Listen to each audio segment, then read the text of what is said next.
Breast saggy ಇದೆ, ಹೇಗೆ ಕಮ್ಮಿ ಮಾಡೋದು ಸರ್ ಅಂತ ತುಂಬ ಜನ ಕ್ವೆಶನ್ ಮಾಡುತ್ತೆ. ಯಾಕಂದರೆ ನಾನು ಬ್ರೆಸ್ಟ್ ಸೈಜ್ ಇನ್ಕ್ರೀಸ್ ಮಾಡೋದು ಹೇಗೆ ಅಂತ ವಿಡಿಯೋ ಹಾಕಿದೆ. ಅದಕ್ಕೆ 3 ಟಿಪ್ಸ್ ಕೊಡ್ತೀನಿ, ಫಾಲೋ ಮಾಡಿ 100% ರಿಸಲ್ಟ್ ಬರುತ್ತೆ. ತುಂಬ ಜನರಿಗೆ ನಾಚಿಕೆ ಆಗುತ್ತೆ ಕೇಳೋಕ್ಕೆ, ಬಟ್ ಇರೋ ವಿಷಯನ ಹೇಳ್ಬಿಡ್ತೀನಿ. ವಿಡಿಯೋ ಸೇವ್ ಮಾಡ್ಕೊಳ್ಳಿ ಆ್ಯಂಡ್ ಫ್ರೆಂಡ್ಸಿಗೆ ಪ್ರಾಬ್ಲಮ್ ಇದ್ದರೆ ಶೇರ್ ಮಾಡಿ.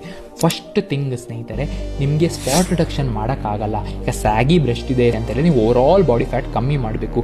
ಸೊ ನೀವು ಒಂದು ಸ್ಪೆಸಿಫಿಕ್ ಹೀಗೆ ಮಾಡಿ ಎಕ್ಸಸೈಸ್ ಮಾಡಿ ಕಮ್ಮಿ ಮಾಡೋ ಬದಲು ನೀವು ಓವರಾಲ್ ಕ್ಯಾಲರೀಸ್ ಬರ್ನ್ ಮಾಡಿ. ವೇಟ್ ಟ್ರೈನಿಂಗ್ ಮಾಡ್ತಿರಲ್ಲ ಗೊತ್ತಿಲ್ಲ, ಬಟ್ ಕಾರ್ಡಿಯೋನ ಪ್ರಯಾರಿಟೈಸ್ ಮಾಡಿ. ಜಾಸ್ತಿ ಕ್ಯಾಲರೀಸ್ ಬರ್ನ್ ಮಾಡ್ತೀರಾ ಅಷ್ಟೇ ಫ್ಯಾಟ್ ಲಾಸ್ ಆಗುತ್ತೆ. ಜನ ಎಷ್ಟು ಹೇಳ್ಬೋದು ವೇಟ್ ಟ್ರೈನಿಂಗ್ ಮಾಡಿ, ಬಟ್ ಕಾರ್ಡಿಯೋ ತುಂಬಾ ಇಂಪಾರ್ಟೆಂಟ್ ಫ್ಯಾಟ್ ಲಾಸ್ಗೆ. ಸೆಕೆಂಡ್ ಟಿಪ್ಪು, ವೇಟ್ ಟ್ರೈನಿಂಗ್ ಮಾಡಿ ಜಸ್ಟ್ ಮಸಲ್ನ ಬಿಲ್ಡ್ ಮಾಡಿ ಸ್ಟ್ರಾಂಗ್ ಮಾಡಿ. ಹಾಗಂತ ನಾನು cardio main weight training main ಅಂತ ಹೇಳಿದ್ರೆ ಎರಡು ಈಕ್ವಲ್. ವೇಟ್ ಟ್ರೈನಿಂಗ್ ಮಾಡುವಾಗ ನೀವು ಸ್ಟ್ರೆಂತ್ ಇನ್ಕ್ರೀಸ್ ಮೇಲೆ ಕಾನ್ಸಂಟ್ರೇಟ್ ಮಾಡಬೇಕು. ಅಂಡ್ ಯಾವಾಗಲೂ ವೇಟ್ ಟ್ರೈನಿಂಗ್ ಕಾರ್ಡಿಯೋ ಆದ್ಮೇಲೆ ಮಾಡಬೇಡಿ, ಒಟ್ಟಿಗೆ ಮಾಡ್ತಾ ಇದ್ರೆ ಕಾರ್ಡಿಯೋ ಮುಂಚೆ ಮಾಡಿ. ಮೂರನೇದು, ಕಮ್ಮಿ ತಿಂದು ವೇಟ್ ಲಾಸ್ ಮಾಡಬೇಡಿ, ಸರಿಯಾಗಿ ತಿಂದು ವೇಟ್ ಲಾಸ್ ಮಾಡಿ. ನಿಮ್ಗೆ ಎಷ್ಟು ಕ್ಯಾಲರೀಸ್ ಬೇಕು, ಪ್ರೋಟೀನ್, ಫೈಬರು, ಕಾರ್ಬೋಹೈಡ್ರೇಟ್ಸ್, ಮೈಕ್ರೋನ್ಯೂಟ್ರಿಯೆಂಟ್ಸ್